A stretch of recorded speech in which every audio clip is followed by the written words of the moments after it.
Have you ever heard the saying, "It's in my blood"? Well, it is. I come from a long line of serial killers.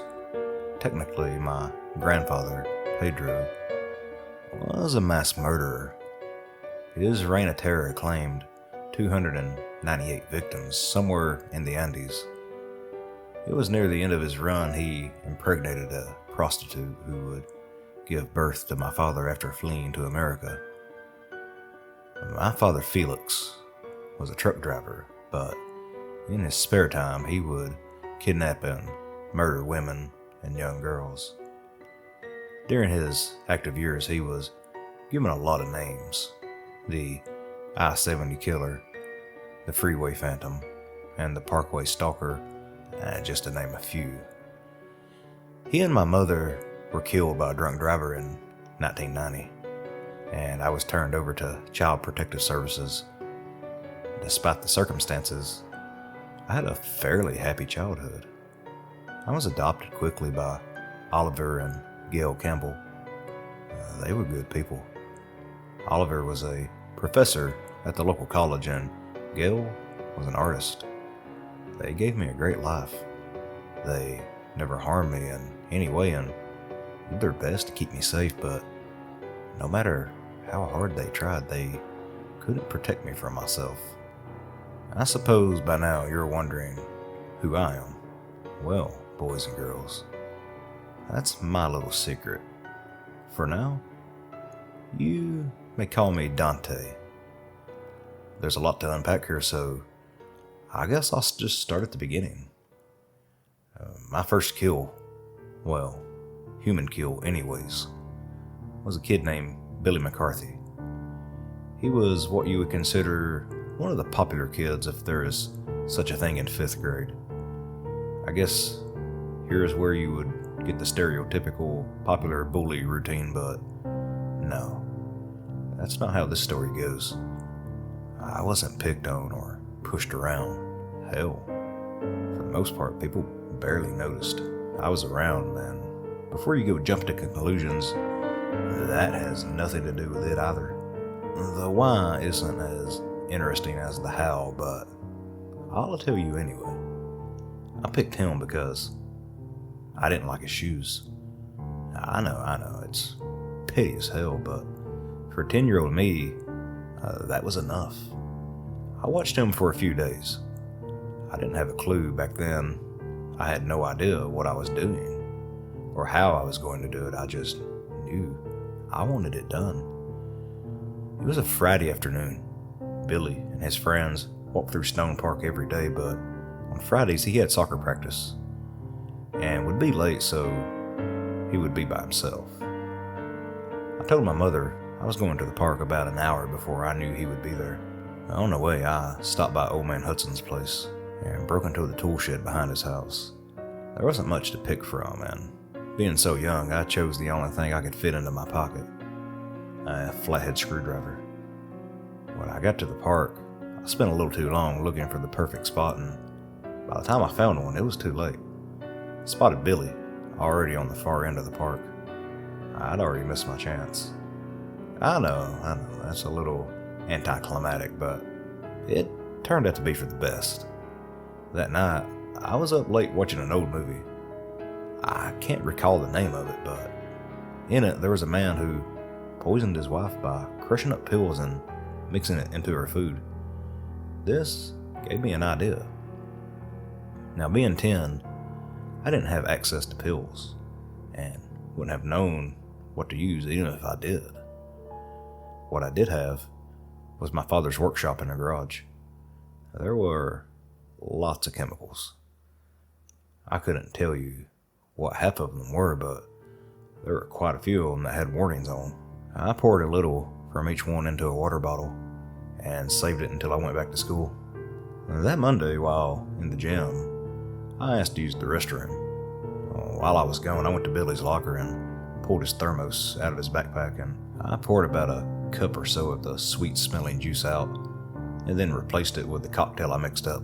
When I was done, I sniffed it, just to see if I could detect it, and much to my surprise, there was only a slight difference. Later that day, When we went to lunch, I sat at my usual table and pretended to not know what was about to happen. After about 15 minutes, people started screaming. There was a sudden panic and the cafeteria exploded into chaos. Billy was violently seizing on the floor, spewing bloody foam from his mouth as teachers rushed to his aid. He died later that night in the hospital. It was all over the news. When they found he'd been poisoned, everyone was looking for someone to blame. There were all sorts of rumors on who it could have been, and kids being kids made up stories that grew into urban legends. The case went unsolved, but I was hooked. I spent the rest of that school year riding the high till the buzz started to fade away, and by the start of the next year, no one was talking about it anymore. I tried to go without it. I mean, I really did, but every day I walked into the halls then didn't feel the fear in the air. I felt sick. I wanted it back. I needed to feel that power again, but if there was one thing I learned, it was to not rush the process. If one death fed me for a year, then 2 would get me into 8th grade. Looking back, I have to laugh at my reasoning. It was all so silly now that I had to reflect on those moments. Nevertheless, I spent my first semester picking out targets. Luckily for me, there was no shortage of people I didn't like, but one in particular, Coach Phillips. He gave me the best reason of all. Mr. Phillips was the head coach of the football team. He was a large, muscular man with a head full of gray hair. Everyone loved Coach Phillips. When parents and staff were around, he put on an act that made them believe that he was a genuine good guy. But when it was just him and the team, he was a brutal dictator with a foul mouth and a quick temper. I heard the stories, but because I wasn't on the team, I'd never seen it for myself. One afternoon, I had to stay after school for detention. I wasn't a troublemaker or anything like that. I just got caught talking to my friend Caleb, and the teacher punished me for it. When detention was finally over, I was walking through the building near the gym and stopped to tie my shoe. While I was kneeling, I started hearing someone arguing and got a little nosy. I crept into the locker room, following the voices till I got to this area everyone called the cage. It was where the football team's lockers were, and no one besides them were allowed inside. Once I passed the cage, I came to the hall that led to the coach's office. That's where the yelling was coming from. As quietly as I could, I crept down the hall and got as close as possible without being seen. From where I was, I could see part of his office through the window, but couldn't see everything. The coach barked out, "Are you fucking stupid, Denton? I told you, get your shit together or there would be consequences." I caught a glimpse of one of the older kids standing near the door as the coach stormed over and grabbed him by the arm, pulling him into the office before closing the door. Now, all I could see was the coach's back and hear him yelling, but for only a moment before the sound of him slapping whoever that Denton kid was. There was a crash from the kid slamming into the desk, then a struggle that only lasted a few seconds. The hall went quiet. I waited for a moment before I started to get out of there, then I heard muffled screams and whimpering. I had to know what was happening. I slowly crept around the corner and made my way over to the window. When I peeped inside, I nearly threw up. The coach had that boy bent over his desk, violating him in the worst way imaginable. I never saw the kid's face. I turned tail and got out of there as fast as possible. I ran all the way home. I thought about telling my parents or maybe the police, but something stopped me. I knew at that moment it had to be me. It was up to me to stop this. I don't want you to get the wrong idea. I didn't want to stop him out of some need to be the hero. I wanted to stop him because he was on my turf, and even then I didn't like sharing. It would take me a while to come up with a plan for the coach, but in the meantime, I had my sights set out on one Elzia Stewart. She was a grade above me. I couldn't really tell you why I sniffed her out. She wasn't popular or even a standout student of all intent and purposes. She was just another face in the crowd, but for some reason, that made her perfect. Finding her pattern wasn't easy. I only really saw her once or twice a day during school, so There's no way I could get to her bag. I needed another approach. I watched her for days. Eventually I found out she rode the bus and what side of town she lived on, but none of that was any help. I was getting close to giving up on her. Then on Tuesday afternoon, there was a fire. Faulty wiring lit the installation inside the walls, and before anyone knew what was going on, a large section of the building was on fire. The alarms blared while all the halls filled with smoke, and all that organized fire drill shit flew straight out the window.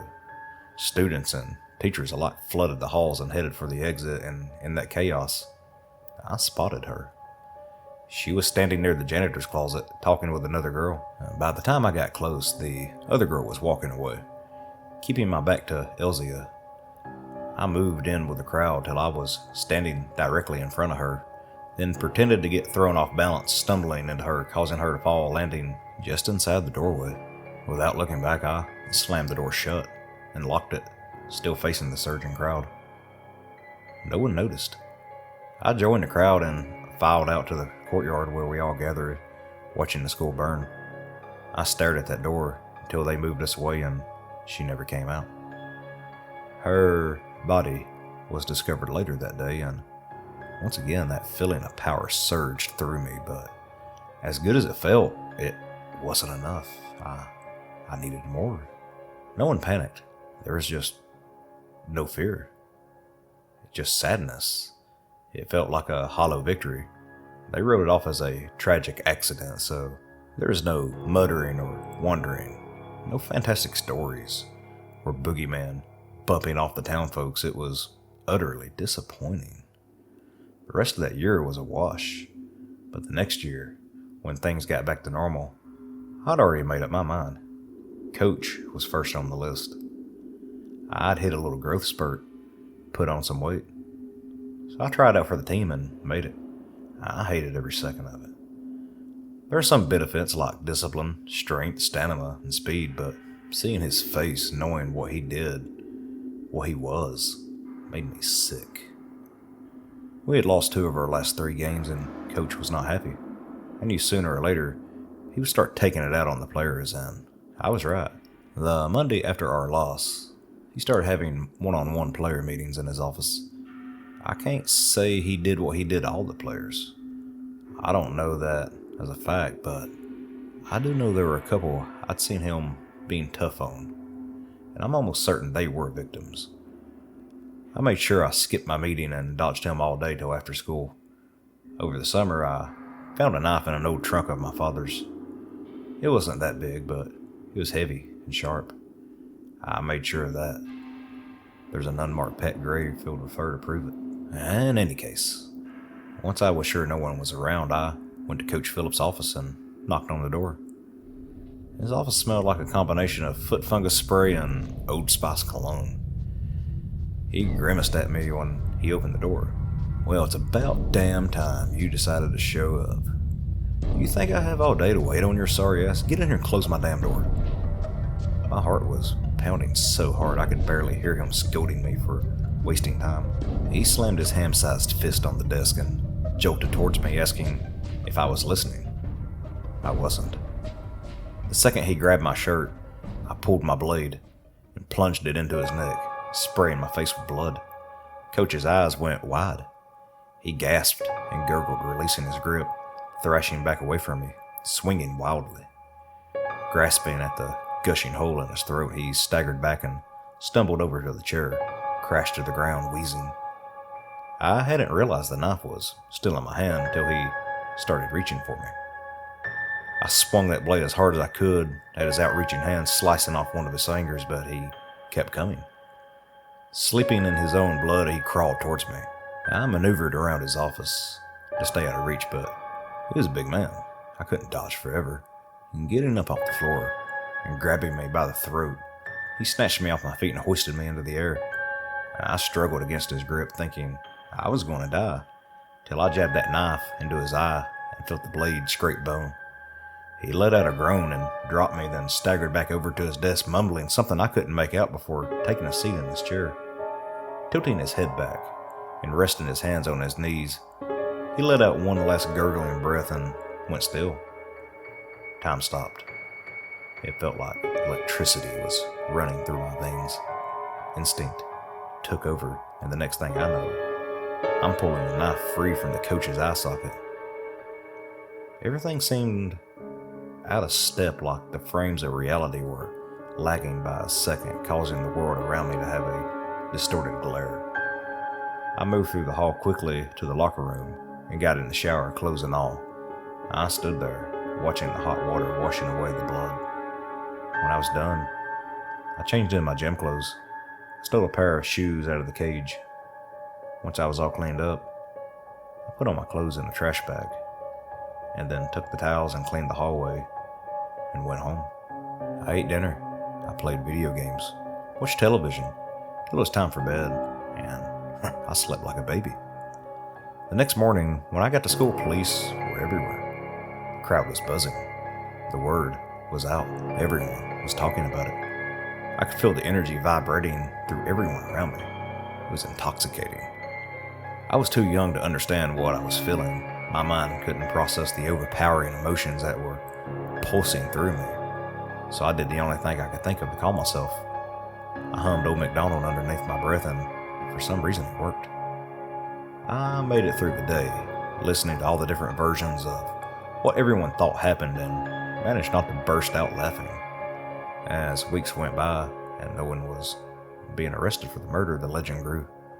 Rumors started to go around about some shady drifter that wandered into the town and was hiding, waiting to pick us off one by one. It was hilarious. I even heard it was the mob and Coach Phillips was in witness protection or some nonsense, but the best one and my personal favorite was the one of the school staff was a killer.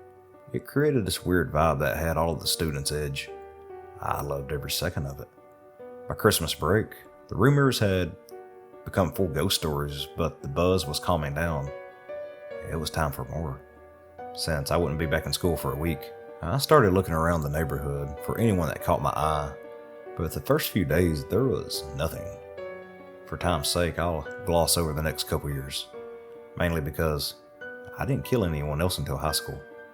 Well, there was this homeless guy, but I don't count that one because it was an accident. By the time I was in high school, I'd become what you would call the quiet kid, but it was by design. I'd come up with a plan. I wanted to see if I could control someone else and get them to do my dirty work without them knowing it. First, I had to pick my subjects. They weren't hard to find. The first was a boy named Dennis.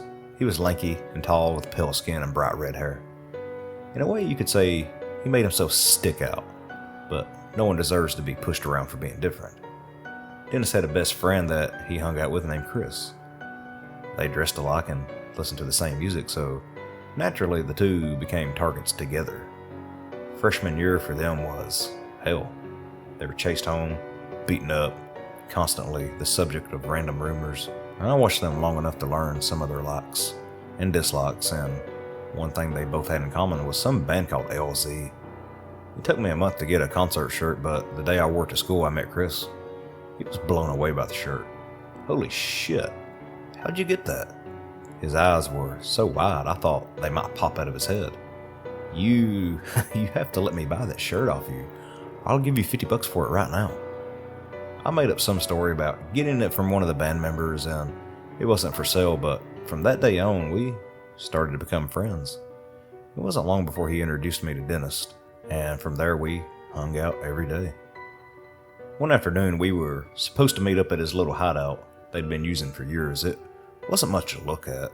It was a clearing deep in the woods where they would get high and shoot their father's guns when they could sneak them out of the house. I got there early that day so I could wait for them. When they made it, they were both clearly hurt. Dennis had a swollen eye and a busted lip. Chris had a bloody nose and his shirt was torn. They ranted and raved about being tired of all of it and how they were going to take off. They wanted to drop out and run away. I convinced them that was the wrong move. Running doesn't change who you are. It just changes where you're at. Stand up for yourselves. Force them to change how they treat you. Wiping blood from his chin, Dennis snapped. Don't you think we've tried? That just makes it worse. Look at my fucking face. Do you think I stood there and let this happen? Do you think Chris wanted to get the shit kicked out of him by some asshole who decided today was a good day to pick on somebody? Come on, man. We shouldn't live like this. I had to choose my next words very carefully. I didn't want to push the envelope too fast. I get it. I know you fight back. What I'm saying is, maybe you're fighting back the wrong way. What we need is a way to level things out. You know, make it a fair fight. Once the wheels were turning, there was no stopping the machine. They quickly grabbed hold to the idea and ran with it. At first it was sticks and bats, then knives, finally landing on guns. By the end of that day, they were just talking about it, imagining scenarios and cracking jokes. By the end of the month, after several more incidents, we were actually making plans. We set up P.O. boxes and ordered weapons using false information we got from different places. Before long, we were practicing every day after school for weeks. We never wrote anything down and never told a soul what we were planning. The idea was simple. We would wipe them all out and show the world what happens when you push someone too far. In order for my plan to work, I couldn't be involved. This part was actually a lot easier than you may think. My father had already planned on having me miss school for a trip to Texas, so all I had to do was time it out, and it worked out to perfection. The day before we were supposed to do it, I had to break it to them that my dad sprung a trip on me and I would have to miss it. We argued a little bit, but in the end, they vowed to go through with the plan. What happened next would become one of the worst mass shootings in history. I got a bad feeling from it. I didn't like the attention. It was too much, and it ended badly for both of them. I never attempted that one again. The idea was better than the reality. In the end, it was a lesson learned. I didn't do anything for years after that. The whole experience was upsetting for me. I went on with my life and made it through college without a single incident. For the most part, I just written it off as just a really fucked up phase in my life. Then I started working for a company that will remain nameless because mistakes like that get you caught. I was invited to a New Year's Eve party one day after work, and since I didn't really have any plans, I went. The party was amazing. Great food, great music, and nice people. For the most part. I had just finished my first beer when I ran into an old friend of mine, Caleb. We laughed and talked about the old days for a moment, then we went our separate ways. It was good to see him again. But as the night progressed, I started catching him in different spots watching me. I brushed it off the first few times, but as we got closer and closer to midnight, I would find him closer to me. Feeling uncomfortable, I wound up leaving early. Walking through the parking lot, Caleb called up to me. "I've been looking for you a long time now. Do you want to hear something funny?" I thought you would at least thank me for cleaning up your messes, but no. Instead, you ignored me and left me behind. Why? Before I could process what he was saying, he launched forward, clubbing me across the head with something heavy, and everything went black. When I woke up, I was in the back seat of my car, parked under an overpass near the river. There was a yellow sticky note attached to the steering wheel that said, "Call me," with a phone number written in blue ink. I ignored it. I got myself together and went home. Everything went back to normal for a couple of days till I started noticing a bad odor in my car. After a quick search, I found a badly butchered young woman's body wrapped in plastic rotting in my trunk. I hadn't had to deal with anything like this before. I'd never given any thought to getting rid of bodies. I wound up driving as far away as I could and dumping her in a bog. The body was never recovered as far as I know. The next morning before I could leave work, I got a phone call. "It's your turn. Let's see how you like it." Before I could yell my response into the receiver, the line went dead. Hanging it up out of anger, I grabbed my keys and stormed out the front door. I don't even remember if I locked it. I was in my car, just heading for work in a daze. I couldn't get his words out of my head. When I got there, I spent most of the day just going through the motions, but right around lunch, I caught the sight of Caleb watching me from across the office. How the hell did he know where I worked? I got up from my desk and quickly headed for his direction. I never took my eyes off of him, but somehow, between me getting up from my desk and walking to where he was standing, he'd vanished. I don't scare easily, but something about this was getting under my skin. I couldn't remember where or when I'd met Caleb. As far back as I could think, he'd always been around. I had to put him out of my mind and get back to work, but for the rest of the day, odd things kept happening. I was sitting at my desk when Tracy, one of the office managers, stopped to talk to me. I'll have you know, I've won several awards for my innovations with this company, and I don't appreciate you saying I contribute nothing to this project. I was in shock by her tone. She seemed genuinely upset, but I had no idea what she was talking about. For you to call my work into question in front of a regional lead was inexcusable. I should fire you. I was completely caught off guard. I didn't know how to respond to something I had no memory of doing. Before I could come up with a response, she was called away. Random people passed by my desk for the rest of the day smiling and giving me thumbs up.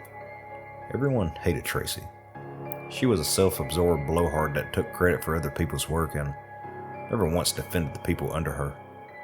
As happy as it made me to see her squirm, I was still left with this horrible sinking feeling and a gap in my memory. The more I thought about it, I couldn't remember leaving for lunch.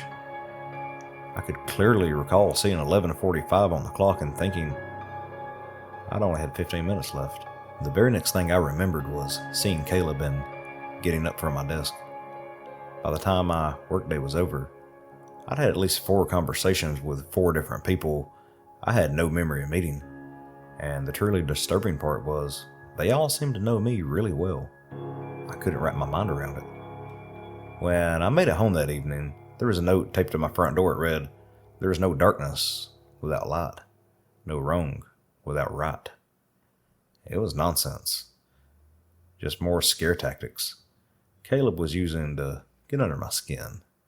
Tossing the note in the garbage, I went inside and got some rest.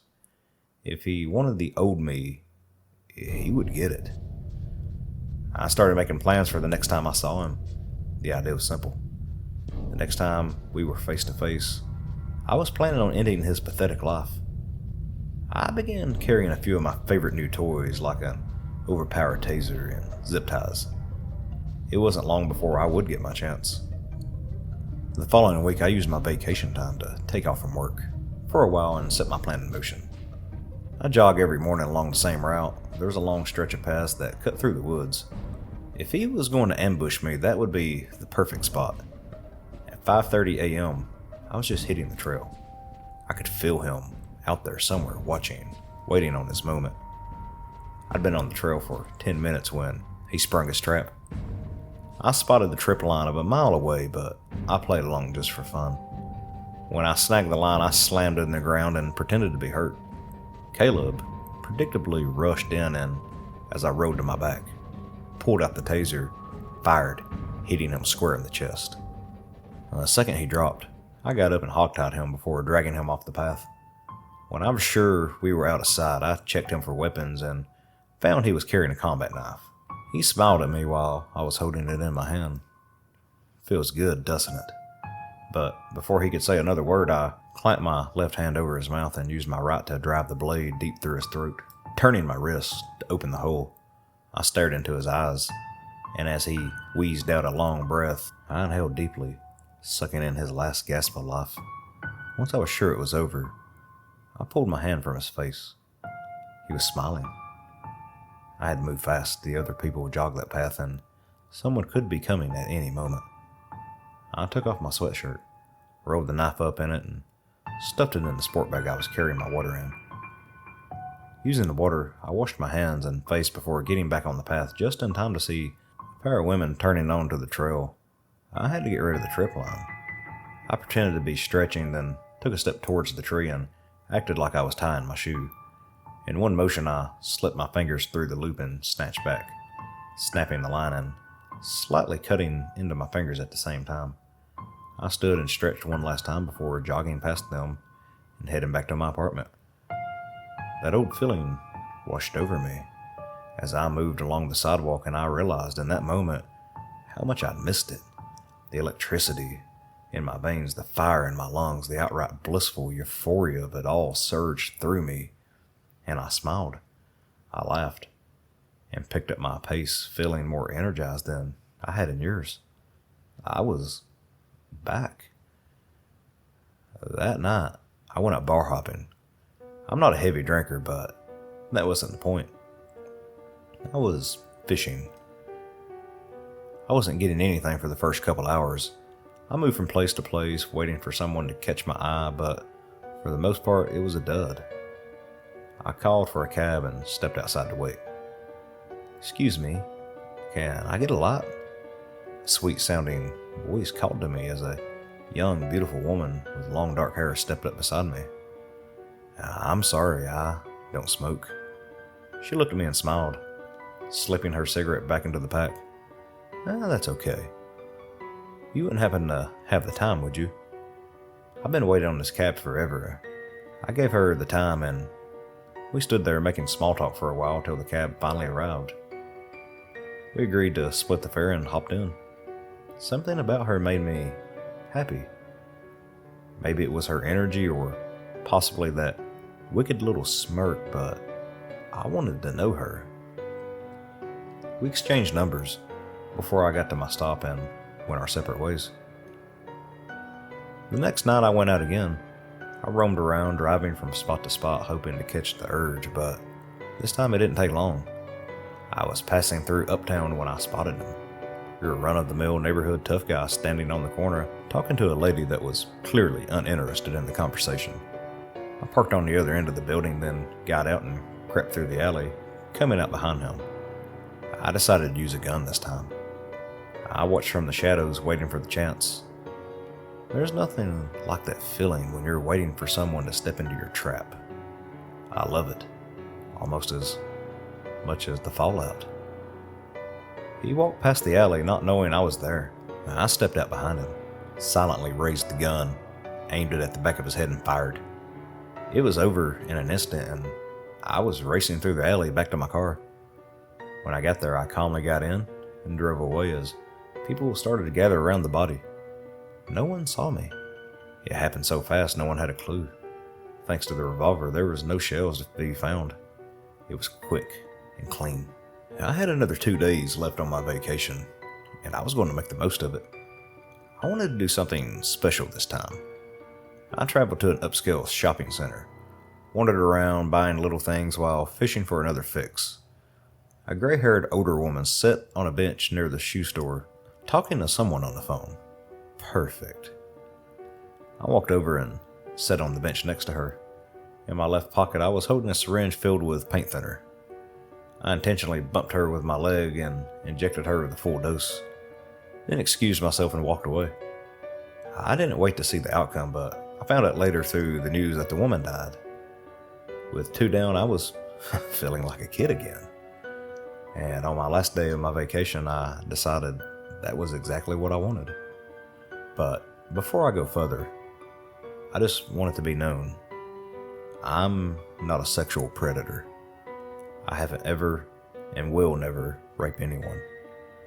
As a point of pride, I go out of my way to eliminate those types when I come across them, but I'll save that for later. In any case, I drove to the other side of the city for my last day and spent it looking for a victim. It took hours to finally find a good fishing hole, but when I did, it took less than 15 minutes to find what I was looking for. He was just a little younger than I was around the time of my first kill. He'd wandered away from the playground and was off playing by himself. The park sits on the edge of the natural bayou. The water's deep and dark. It's separated from the playground by a dense section of trees, which is where I had been watching from the entire time. I didn't hesitate. The moment he was out of view from the playground, I rushed him. I snapped his neck before he could scream, then weighed down the body with rocks and dumped him in the water. My vacation was over. On Monday morning, I stepped through those doors, still riding the buzz off the last week of my life, and it felt so amazing. I breezed through the day and even managed to log some programming time before I clocked out and headed home. I was feeling so good, I finally decided to make a call I should have made days ago. Her name was Tabitha. Since the day I met her, I couldn't stop thinking about her.